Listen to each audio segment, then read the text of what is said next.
Well, now we have both Crown Victorias basically in the same state of disassembly with each other. Yesterday I made a video about this wrecked Crown Victoria and what I'm going to do with it as far as taking out the radiator cradle.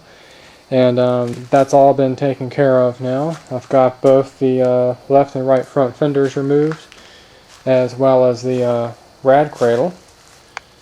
And here you can see the body mounts where the rad cradle used to be.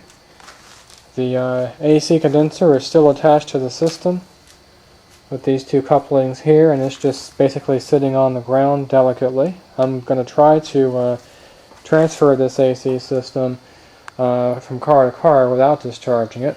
I'm not sure if I'm actually able to do that, but I'm going to give it a try.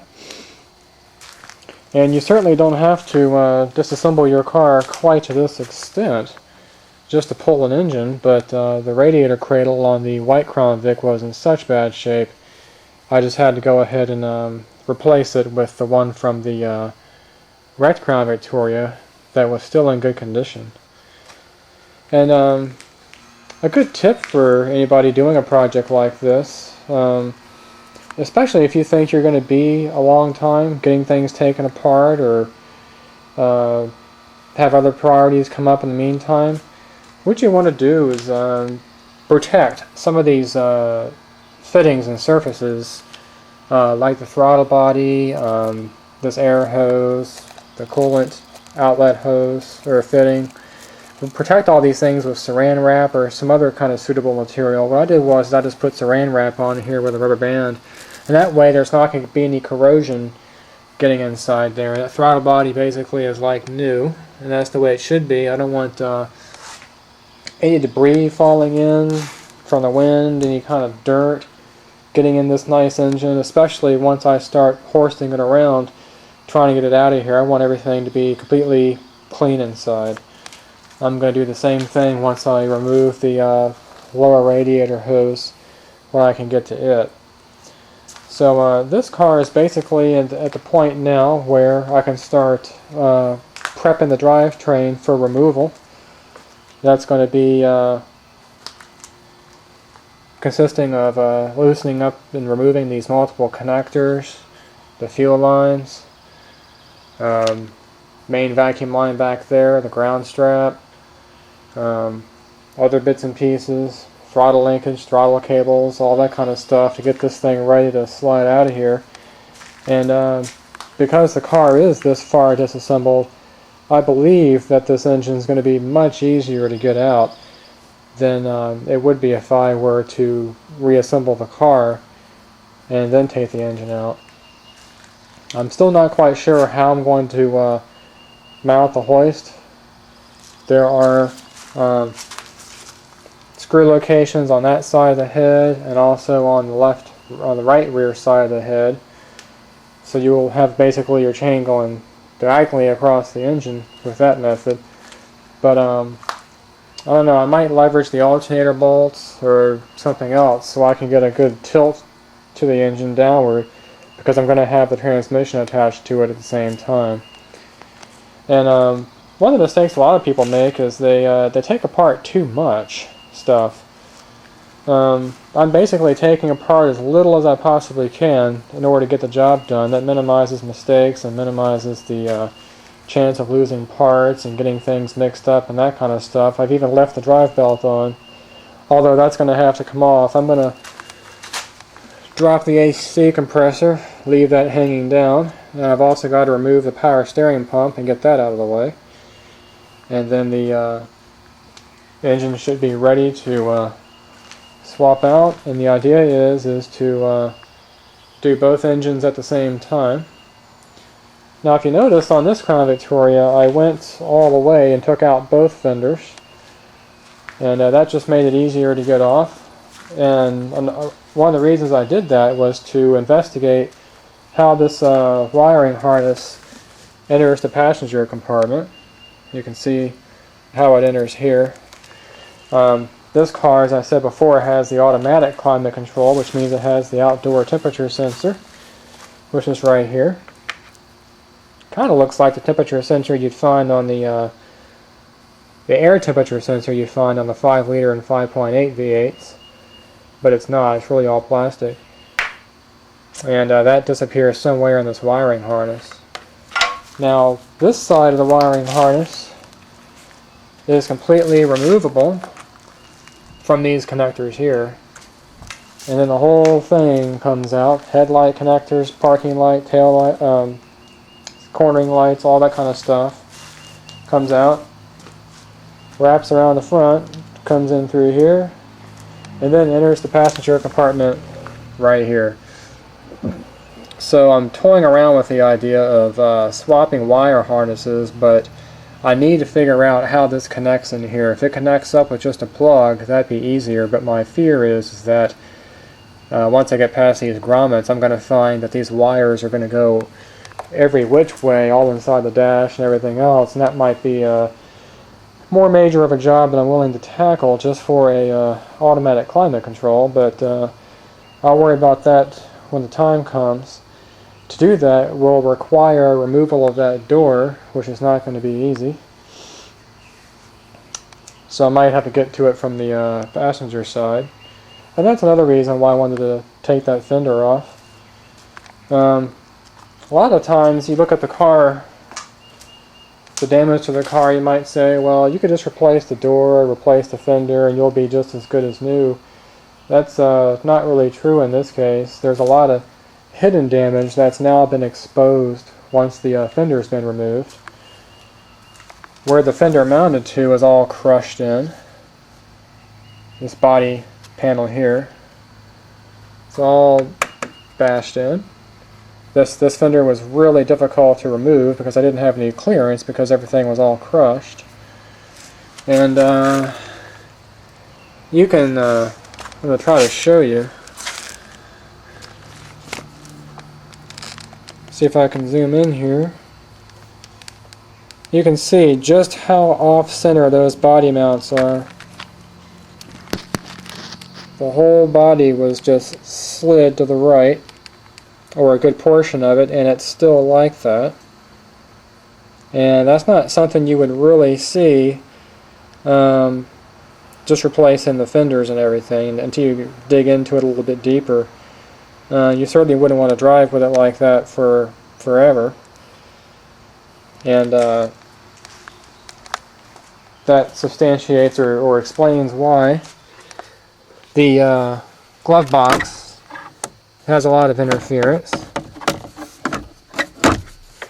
So that whole side of the car is crushed in to the point where it would just be a major job to try to fix any of that.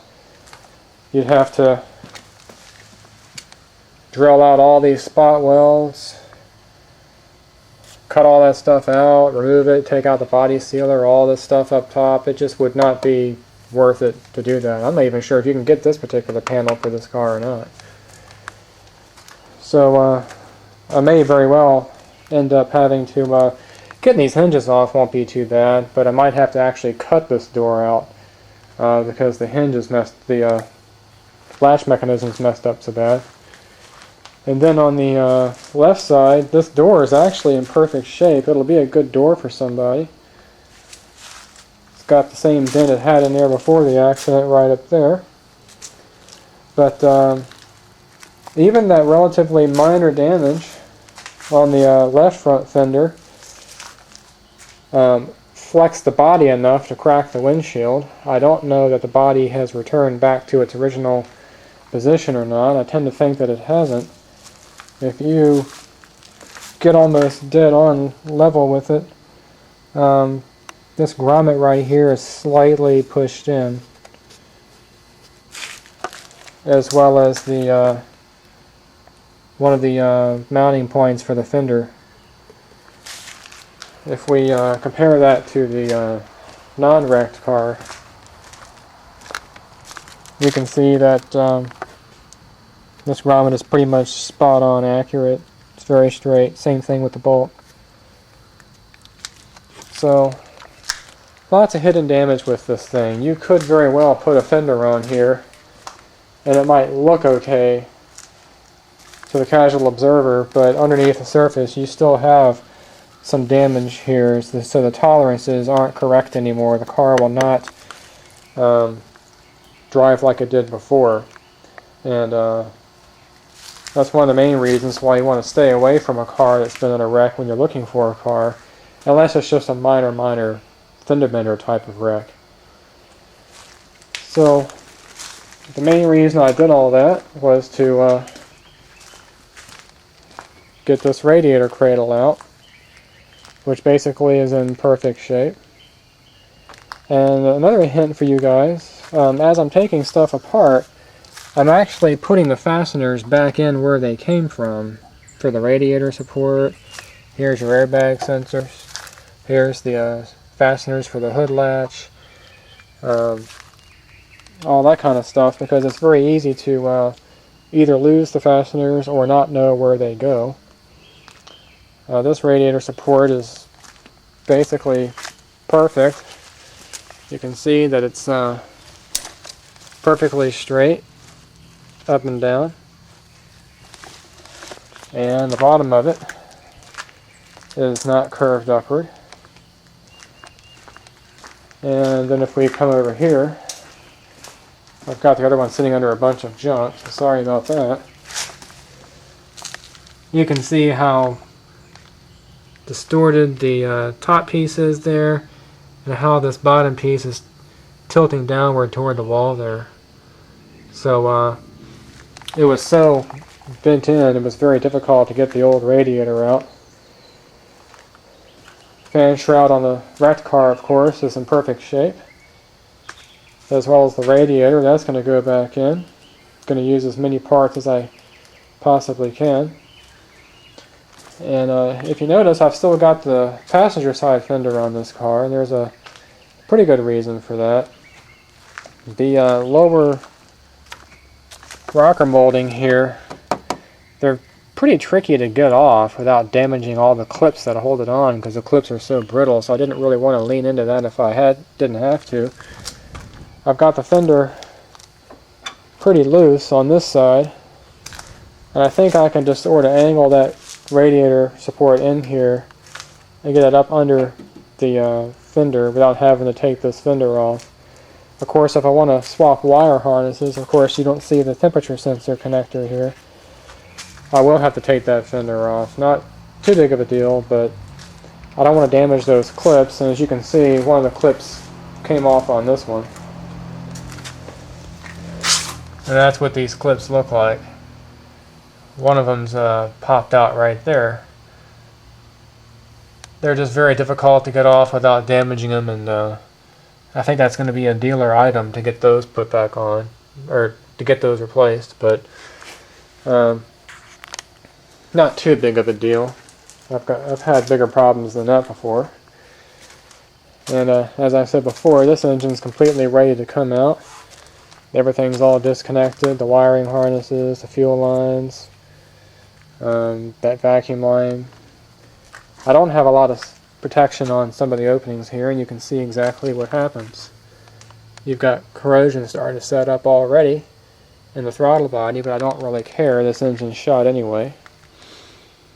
So if you're going to be working on a car like that, and like if you got the heads pulled off or something exposed, a carburetor or fuel injector or anything like that, and you're going to take a long time getting around to it again, definitely take the time to cover everything up and prevent corrosion. You'd be surprised how quickly corrosion starts setting in and causes a lot of damage. So anyway, I'm going to go ahead and try to paint that radiator support. I'm just going to rattle can it. It's not a highly visible item on the car. I just want to put some white paint on there to make it look like it came with the car. It's going to be really hard to do too good of a job. You've got all these weird shapes and all that kind of stuff, and all these obstructions to get around. I mean, what you really should do is use some like 320 grit sandpaper and rough up the surface and prepare it and degrease it, and that'll make the paint stick a lot more, but that's just not going to be practical in this case. I'll get the majority of the grease off of here and stuff like that with some brake cleaner maybe, and then shoot it with a can of duplicolor white paint or something like that. Just something basic to protect it and to make it look nice in this car. So probably, I'm hoping by next weekend I'll actually be able to swap these engines, and I will finally be able to think about getting this thing on the road. It's a huge project. I've never really torn a car down to this degree, never really had a reason to, but hopefully I'll be able to remember where all the fasteners went and how everything gets put together. It just takes a lot of time. You got to do it little by little. For example, all these nylon fasteners are very irritating to get off. You've got these nylon things everywhere on the wiring harness, and they're attached to the fender, so you can't just pull the fender off. You got to disconnect a whole lot of stuff. The inner fender, the wheel well, the inner fender shroud. Like the power steering reservoir, I've got the bolts on the bottom of it too, so I know exactly where they are and where they go.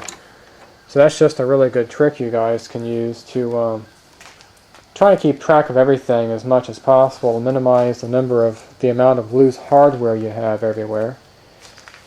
It's just amazing. It's a 13,000 mile engine, and you can tell, I mean, it just hasn't had, even the front of it's just really clean. You can still read the timing marks on here, top dead center.